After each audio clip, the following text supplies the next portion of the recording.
सत श्री अकाल दोस्तों, अज जो मैं वीडियो बनाने जा रहा हाँ ये है फार्म बिल्स 2020 ਨੂੰ लैके ये ਜਿਹੜੇ ਤਿੰਨੇ बिल लिखे पे ने मैं इन्हां दी डिस्कशन करांगा।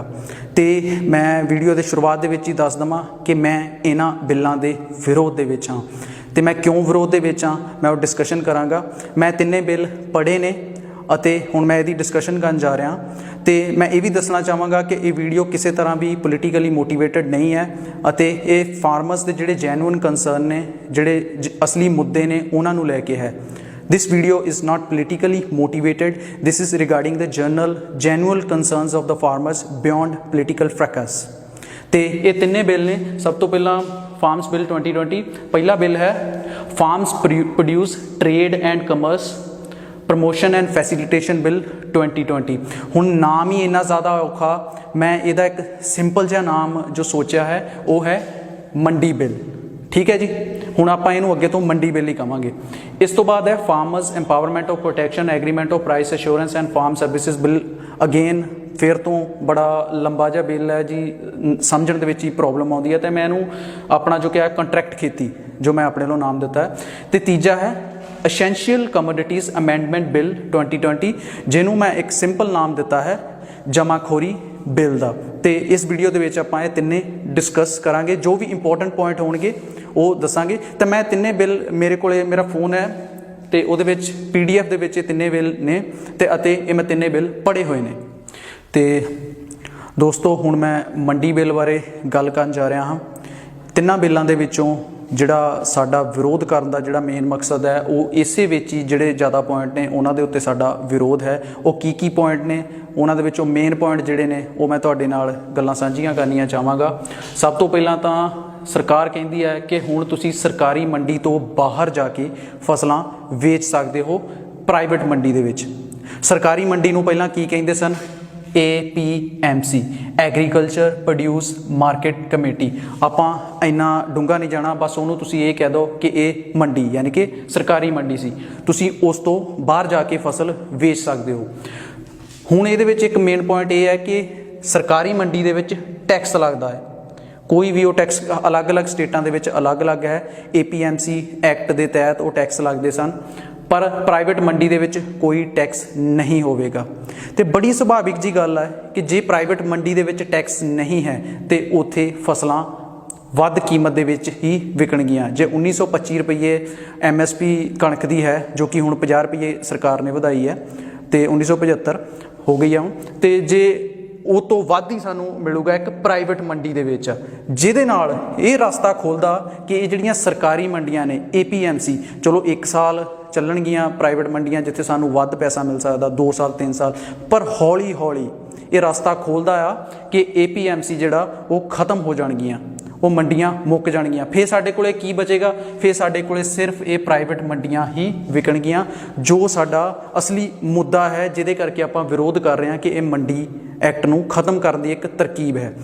प्रधानमंत्री साहब ने कहा कि MSP खत्म नहीं होगी, कोई मंडी खत्म नहीं की जाएगी, पर जे वो सच्ची ये नहीं करना चाहते तो 15 पेजां का ये बिल है फार्म जो पहले नंबर वाला बिल है 15 पेजां का, तो ये लिख के क्यों नहीं दिता कि सरकार MSP का जो गारंटी दिंदी सी उस तो भज रही है।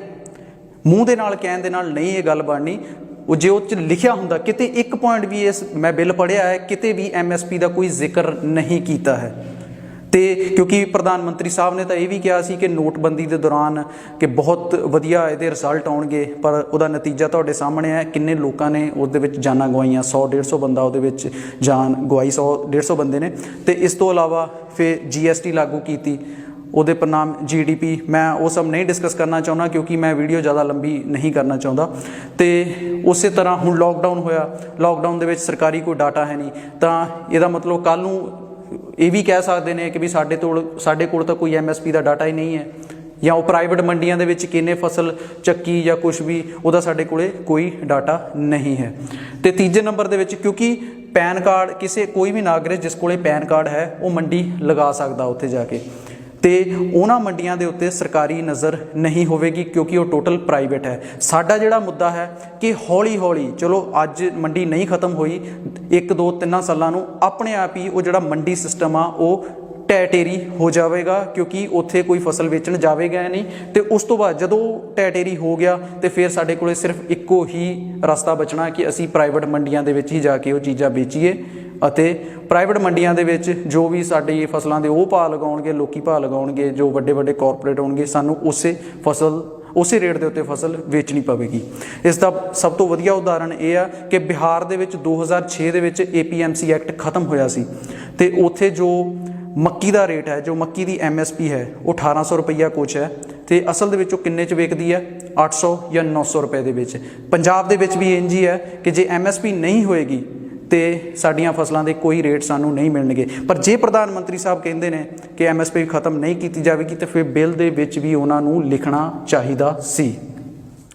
ਦੋਸਤੋ, ਅਗਲਾ ਪੁਆਇੰਟ ਇਸੇ ਬਿੱਲ ਦੇ ਅੰਦਰ ਹੈ, ਮੰਡੀ ਬਿੱਲ ਦੇ ਅੰਦਰ ਹੈ, ਝਗੜੇ ਦੀ ਸੂਰਤ ਵਿੱਚ ਜੇ ਮੰਨ ਲਓ ਤੁਹਾਡਾ ਉਸ ਪ੍ਰਾਈਵੇਟ ਮਾਰਕੀਟ ਦੇ ਵਿੱਚ ਕੋਈ ਝਗੜਾ ਹੁੰਦਾ ਆਪਣੇ ਪੈਸਿਆਂ ਨੂੰ ਲੈ ਕੇ, ਜਾਂ ਤੁਹਾਡਾ ਸਮਰਥਨ ਮੁੱਲ ਤੁਹਾਨੂੰ ਨਹੀਂ ਮਿਲਦਾ, ਉਸ ਵੇਲੇ ਤੁਸੀਂ ਕਿੱਥੇ ਜਾਓਗੇ?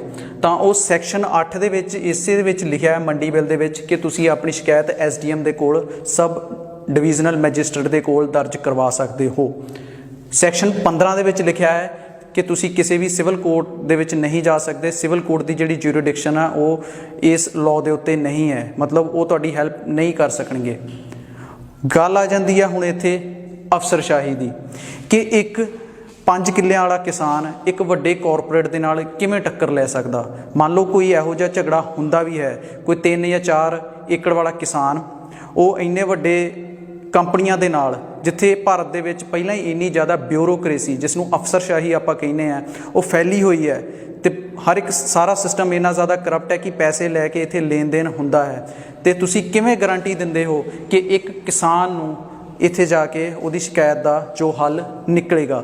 ਤਾਂ ਇਹੀ ਪੁਆਇੰਟ ਅੱਗੇ ਕੰਟਰੈਕਟ ਬਿੱਲ ਜਿਹੜਾ ਫਾਰਮਿੰਗ ਦਾ, ਉਹਦੇ ਵਿੱਚ ਵੀ ਤੁਸੀਂ ਜਿਹੜੀ ਆਪਣੀ ਸ਼ਿਕਾਇਤ ਦਰਜ ਕਰਾਉਣੀ ਆ, ਉਹ ਇਸੇ ਤਰ੍ਹਾਂ SDM ਦੇ ਕੋਲ ਹੀ ਆਪਣੀ ਦਰਜ ਕਰਵਾ ਸਕਦੇ ਹੋ ਸ਼ਿਕਾਇਤ। ਉਸ ਦੇ ਵਿੱਚ ਵੀ ਤੁਸੀਂ ਕੋਰਟ ਦੇ ਵਿੱਚ ਨਹੀਂ ਜਾ ਸਕਦੇ, ਕਿ ਇੱਕ ਤਾਂ ਤੁਸੀਂ ਮੰਡੀਆਂ ਨੂੰ ਖਤਮ ਕਰਨ ਦਾ ਰਾਹ ਬਣਾ ਦਿੱਤਾ, ਤੇ ਉਸਦੇ ਉੱਤੋਂ ਅਸੀਂ ਸ਼ਿਕਾਇਤ ਜੋ ਹੈ ਉਹ SDM, ਜੋ ਕਿ ਪਹਿਲਾਂ ਹੀ ਅਫਸਰਸ਼ਾਹੀ ਦੇ ਨਾਲ ਸਾਰਾ ਸਿਸਟਮ ਘਿਰਿਆ ਹੋਇਆ ਹੈ, ਉਸਦੇ ਕੋਲ ਕਿਵੇਂ? ਇਹ ਬਹੁਤ ਹੀ ਜਨਰਲ, ਜੈਨੂਅਨ, ਅਸਲੀ ਕੰਸਰਨ ਨੇ, ਅਸਲੀ ਮੁੱਦੇ ਨੇ ਕਿਸਾਨਾਂ ਦੇ, ਜਿਨ੍ਹਾਂ ਦੇ ਕਰਕੇ ਉਹ ਇਸ ਵੇਲੇ ਸੜਕਾਂ ਦੇ ਉੱਤੇ ਨੇ। ਤੇ ਕਈ ਚੈਨਲ ਸਾਡੇ ਜਿਹੜੇ ਰਾਸ਼ਟਰੀ ਨੈਸ਼ਨਲ ਚੈਨਲ ਨੇ, ਉਹ ਇਹ ਕਹਿੰਦੇ ਨੇ ਕਿ ਕਿਸਾਨ ਅਨਪੜ੍ਹ ਨੇ, ਉਹ ਜਿਹੜੇ ਲੀਡਰ ਨੇ ਉਹਨਾਂ ਦੇ ਪਿੱਛੇ ਲਾਈ ਲੱਗ, ਉਹਨਾਂ ਦੇ ਪਿੱਛੇ ਤੁਰ ਪਏ ਨੇ, ਉਹਨਾਂ ਨੇ ਤਾਂ ਬਿੱਲ ਪੜ੍ਹਿਆ ਵੀ ਨਹੀਂ ਹੈ ਤੇ ਉਹਨਾਂ ਨੂੰ ਕੁਛ ਨਹੀਂ ਪਤਾ। ਤੇ ਦੋਸਤੋ, ਮੈਂ ਇੱਕ ਗੱਲ ਕਹਿਣੀ ਚਾਹਾਂਗਾ ਕਿ ਜਿਹੜਾ ਕਿਸਾਨ ਇੱਕ ਫਰਦ ਜੇ ਤੁਸੀਂ ਕਿਸੇ MBA ਨੇ ਸਟੂਡੈਂਟ ਨੇ MBA ਕੀਤੀ ਆ, ਉਹਨੂੰ ਫਰਦ ਦੇ ਦੋਗੇ, ਉਹਨੂੰ ਸਮਝ ਨਹੀਂ ਆਉਂਦੀ, ਤਾਂ ਇੱਕ ਅਨਪੜ੍ਹ ਕਿਸਾਨ ਉਹ ਸਾਰੀ ਫਰਦ ਪੜ੍ਹ ਲੈਂਦਾ। ਤੇ ਕਿਸਾਨ ਇੰਨਾ ਵੀ ਜ਼ਿਆਦਾ ਅਨਪੜ੍ਹ ਜਾਂ ਬੇਵਕੂਫ ਨਹੀਂ ਹੈ ਕਿ ਉਹਨੂੰ ਪਤਾ ਨਹੀਂ ਕਿ ਕੀ ਉਹਦੇ ਹੱਕ ਦੇ ਵਿੱਚ ਹੈ ਤੇ ਕੀ ਉਹਦੇ, ਬੇਸ਼ੱਕ ਉਹਨਾਂ ਨੂੰ ਇਹਨਾਂ ਦੇ ਨਾਮ ਨਾ ਪਤਾ ਹੋਣਗੇ, ਪਰ ਉਹਨਾਂ ਨੂੰ ਇਹ ਪਤਾ ਕਿ ਇਹ ਮੰਡੀਆਂ ਨੂੰ ਖਤਮ ਕਰਨ ਦਾ ਇੱਕ ਰਾਹ ਕੱਢਿਆ ਗਿਆ ਹੈ। ਤੇ ਜਿੱਥੇ ਸਾਡੇ ਪ੍ਰਧਾਨ ਮੰਤਰੀ ਸਾਹਿਬ ਵੀਡੀਓ ਕਾਨਫਰੰਸਿੰਗ ਰਾਹੀਂ ਵਿਰਾਟ ਕੋਹਲੀ ਦੇ ਨਾਲ ਛੋਲੇ ਭਟੂਰਿਆਂ ਦੇ ਉੱਤੇ ਗੱਲ ਕਰ ਸਕਦੇ ਨੇ, ਕੱਲ੍ਹ ਹੀ ਕੀਤੀ ਹੈ, ਤੇ ਉੱਥੇ ਉਹ ਕਿਸਾਨ ਜਥੇਬੰਦੀਆਂ ਦੇ ਨਾਲ, ਜਿਹੜੇ ਕਿ ਮੇਨ ਸਟੇਕ ਹੋਲਡਰਸ ਨੇ, ਜਿਹੜੇ ਕਿ ਮੇਨ ਇਹਦੇ ਵਿੱਚ ਭਾਗੀਦਾਰ ਨੇ, ਉਹਨਾਂ ਦੇ ਨਾਲ ਵੀ ਗੱਲ ਕਰ ਸਕਦੇ ਸਨ। ਸਾਡਾ ਮੁੱਦਾ ਮੇਨ ਇਹ ਹੈ। ਦੋਸਤੋ, ਜੋ ਅਗਲਾ ਬਿੱਲ ਹੈ, ਜਿਸ ਨੂੰ ਕਿ ਮੈਂ ਨਾਮ ਦਿੱਤਾ ਹੈ ਕੰਟਰੈਕਟ ਖੇਤੀ ਬਿੱਲ, ਤੇ ਉਹਦੇ ਬਾਰੇ ਹੁਣ ਜਿਹੜੇ ਮੇਨ ਪੁਆਇੰਟ ਨੇ ਉਸਦੇ ਮਸਲੇ, ਉਹਦੇ ਉੱਤੇ ਆਪਾਂ ਡਿਸਕਸ਼ਨ ਕਰਨ ਜਾ ਰਹੇ ਹਾਂ। ਸਭ ਤੋਂ ਪਹਿਲਾਂ ਇਸ ਬਿੱਲ ਦੇ ਵਿੱਚ ਇਹ ਹੈ ਕਿ ਵੱਡੀਆਂ ਕੰਪਨੀਆਂ ਦੇ ਨਾਲ ਕੰਟਰੈਕਟ ਕਰ ਸਕਦੇ ਹਾਂ, ਕਿ ਵੱਡੀਆਂ ਕੰਪਨੀਆਂ ਛੋਟੇ ਕਿਸਾਨਾਂ ਦੇ ਨਾਲ ਜਾਂ ਵੱਡੇ ਕਿਸਾਨਾਂ ਦੇ ਨਾਲ ਕੰਟਰੈਕਟ ਕਰ ਸਕਦੀਆਂ ਨੇ। ਉਹ ਪਹਿਲਾਂ ਹੀ ਕਹਿਣਗੀਆਂ ਕਿ ਆਹ ਫਸਲ ਉਗਾਓ ਅਤੇ ਸਾਨੂੰ ਇੰਨੀ ਉਹਦੀ ਪੈਦਾਵਾਰ, ਜੋ ਵੀ ਉਹਦਾ ਮੁੱਲ ਹੋਏਗਾ, ਤੁਹਾਨੂੰ ਇੰਨਾ ਦਿੱਤਾ ਜਾਏਗਾ। ਸਭ ਕਾਗਜ਼ੀ ਪੱਤਰੀ ਕਾਰਵਾਈ ਹੋਵੇਗੀ ਇਸ ਦੇ ਵਿੱਚ ਜਿਹੜਾ ਦੂਜਾ ਪੁਆਇੰਟ ਹੈ ਕਿ ਰਿਸਕ ਜੋ ਵੀ ਹੈ ਵੱਡੀਆਂ ਕੰਪਨੀਆਂ ਦਾ ਹੋਵੇਗਾ। ਮੰਨ ਲਓ ਕਿ ਤੁਹਾਡੀ ਫਸਲ ਬਰਬਾਦ ਹੋ ਜਾਂਦੀ ਹੈ ਜਾਂ ਕੁਝ ਵੀ ਹੁੰਦਾ, ਉਹ ਸਾਰਾ ਰਿਸਕ ਉਹ ਵੱਡੀ ਕੰਪਨੀਆਂ ਦਾ ਹੈ। ਪਰ ਇਹ ਕਾਗਜ਼ ਦੇ ਉੱਤੇ ਜੋ ਲਿਖਿਆ ਹੈ ਬਹੁਤ ਵਧੀਆ ਲੱਗਦਾ ਹੈ, ਪਰ ਕੀ ਇਹ ਅਸਲ ਦੇ ਵਿੱਚ ਹੋਵੇਗਾ? ਜੋ ਮੇਰੀ ਆਪਣੀ ਨਿੱਜੀ ਸੋਚ ਹੈ ਉਹ ਇਹ ਹੈ ਕਿ ਮੰਨ ਲਓ ਰਿਸਕ ਫੈਕਟਰ, ਕੁਛ ਮੀਂਹ ਪੈ ਜਾਂਦਾ ਜਾਂ ਕੁਛ ਵੀ ਫਸਲ ਖਰਾਬ ਹੋ ਜਾਂਦੀ ਹੈ, ਕੀ ਵੱਡੀਆਂ ਕੰਪਨੀਆਂ ਉਸ ਜੋ ਕੇਸ ਹੋਏਗਾ ਉਹਦੇ ਵਿੱਚ ਉਹ ਫਸਲ ਜੇ ਨਾ ਚੁੱਕਣ ਫਿਰ ਇਹਦਾ ਮਤਲਬ, ਪਰ ਜੇ ਵੱਡੀਆਂ ਕੰਪਨੀਆਂ, ਤੀਜਾ ਪੁਆਇੰਟ ਕਿ ਜੇ ਵੱਡੀਆਂ ਕੰਪਨੀਆਂ ਫਸਲ ਨਾ ਚੁੱਕਣ, ਉਸ ਸੂਰਤ ਵਿੱਚ ਫਿਰ ਤੋਂ ਅਫਸਰਸ਼ਾਹੀ, ਜਿਹੜਾ ਆਪਾਂ ਪਹਿਲਾਂ ਇਸ ਤੋਂ ਪਹਿਲਾਂ ਪੁਆਇੰਟ ਡਿਸਕਸ ਕੀਤਾ ਹੈ ਕਿ ਉਹਨਾਂ ਹਾਲਾਤਾਂ ਦੇ ਵਿੱਚ ਆਪਾਂ SDM ਦੇ ਕੋਲੇ ਜਾਵਾਂਗੇ ਤੇ ਫਿਰ ਉਹੀ ਜੋ ਚੱਕਰ, ਕਿਉਂਕਿ ਕੋਰਟ ਦੇ ਕੋਲ ਜਾ ਨਹੀਂ ਸਕਦੇ ਤੇ ਸਾਨੂੰ ਅਫਸਰਸ਼ਾਹੀ ਵਾਲੇ ਚੱਕਰ ਦੇ ਵਿੱਚ ਸਾਨੂੰ ਜਾਣਾ ਪਵੇਗਾ। ਅਤੇ ਬੜੀ ਸਾਫ਼ ਜੀ ਗੱਲ ਹੈ ਕਿ 1 2 ਜਾਂ 3 5 ਏਕੜ ਵਾਲਾ ਕਿਸਾਨ ਵੱਡੀਆਂ ਕੰਪਨੀਆਂ ਦੇ ਨਾਲ ਉਹ ਮੱਥਾ ਨਹੀਂ ਲੜ ਸਕੇਗਾ। ਉਹ ਇੰਨੇ ਪੈਸੇ ਅਫਸਰਸ਼ਾਹੀ ਜਾਂ ਉਸ ਸਿਸਟਮ ਨੂੰ, ਜੋ ਕਿ ਸਾਡਾ ਸਿਸਟਮ ਕਰਪਸ਼ਨ ਦੀ ਬਲੀ ਚੜ੍ਹ ਚੁੱਕਾ ਹੈ, ਉਸ ਨੂੰ ਉਹ ਆਪਣੇ ਫਸਲਾਂ ਦੀ ਭੇਂਟ ਜਾਂ ਜੋ ਵੀ ਪੈਸੇ ਨੇ ਉਹ ਨਹੀਂ ਲਗਾ ਸਕੇਗਾ। ਇਹ ਬਹੁਤ ਵੱਡਾ ਜਿਹੜਾ ਮੇਨ ਕੰਸਰਨ ਹੈ ਇਸ ਬਿੱਲ ਦਾ ਉਹ ਇਹ ਹੈ। ਦੋਸਤੋ, ਜੋ ਤੀਜਾ ਬਿੱਲ ਹੈ ਉਹ ਹੈ ਅਸੈਂਸ਼ੀਅਲ ਕਮੋਡਿਟੀਜ਼ ਅਮੈਂਡਮੈਂਟ ਬਿੱਲ, ਜਿਹੜਾ ਕਿ ਅਸੈਂਸ਼ੀਅਲ ਕਮੋਡਿਟੀਜ਼ ਐਕਟ 1955 ਦੇ ਵਿੱਚ ਸੋਧ ਕੀਤੀ ਗਈ ਹੈ। ਇਸ ਨੂੰ ਮੈਂ ਨਾਮ ਦਿੱਤਾ ਹੈ ਜਮਾਖੋਰੀ ਬਿੱਲ ਦਾ। ਇਹਦੇ ਵਿੱਚ ਕੀ ਹੈ ਕਿ ਹੁਣ ਤੁਸੀਂ ਆਲੂ, ਪਿਆਜ਼, ਦਾਲਾਂ, ਅਨਾਜ ਤੇ ਆਦਿ ਇਹਨਾਂ ਦੀ ਜਮਾਖੋਰੀ ਕਰ ਸਕਦੇ ਹੋ। ਪਹਿਲਾਂ ਇਹਦੇ ਉੱਤੇ ਲਿਮਿਟ ਸੀ ਕਿ ਤੁਸੀਂ ਇੰਨਾ ਕੁ ਹੀ ਅਨਾਜ ਰੱਖ ਸਕਦੇ ਹੋ, ਪਰ ਹੁਣ ਇਹਦੇ ਉੱਤੇ ਲਿਮਿਟ ਨਹੀਂ ਹੈ। ਤੇ ਇਸ ਬਿੱਲ ਨੂੰ ਦੂਜਾ ਪੁਆਇੰਟ ਇਹ ਹੈ ਕਿ ਗ੍ਰਾਹਕ ਦੇ ਨਜ਼ਰੀਏ ਦੇ ਨਾਲ ਵੇਖਣ ਦੀ ਜ਼ਰੂਰਤ ਹੈ। ਜੇ ਜਮਾਖੋਰੀ ਹੁੰਦੀ ਹੈ, ਕਾਲਾ ਬਾਜ਼ਾਰੀ ਹੁੰਦੀ ਹੈ, ਉਹਦੇ ਵਿੱਚ ਹਮੇਸ਼ਾ ਹੀ ਜਿਹੜੇ ਐਸੈਂਸ਼ੀਅਲ ਕਮੋਡਿਟੀਜ਼ ਹੁੰਦੀਆਂ ਨੇ, ਜਿਹੜੀਆਂ ਜ਼ਰੂਰੀ ਵਸਤਾਂ ਹੁੰਦੀਆਂ ਨੇ, ਉਹਨਾਂ ਦੇ ਜਿਹੜੇ ਭਾਅ ਨੇ ਉਹ ਵੱਧਦੇ ਨੇ। ਦੋਸਤੋ, ਵੀਡੀਓ ਦੇ ਅੰਤ ਦੇ ਵਿੱਚ ਮੈਂ ਜਿਹੜੇ ਵੀਡੀਓ ਦੇ ਵਿੱਚ ਮੇਨ ਪੁਆਇੰਟ ਨੇ ਉਹਨਾਂ ਦੇ ਬਾਰੇ ਇੱਕ ਵਾਰ ਫਿਰ ਤੋਂ ਵਿਚਾਰ ਕਰਨੇ ਚਾਹਾਂਗਾ ਕਿ ਇਹਦੇ ਵਿੱਚ ਹੈ ਸਰਕਾਰ ਬਨਾਮ ਕਿਸਾਨ। ਸਰਕਾਰ ਕੀ ਕਹਿੰਦੀ ਹੈ ਅਤੇ ਕਿਸਾਨ ਕੀ ਕਹਿੰਦੇ ਨੇ।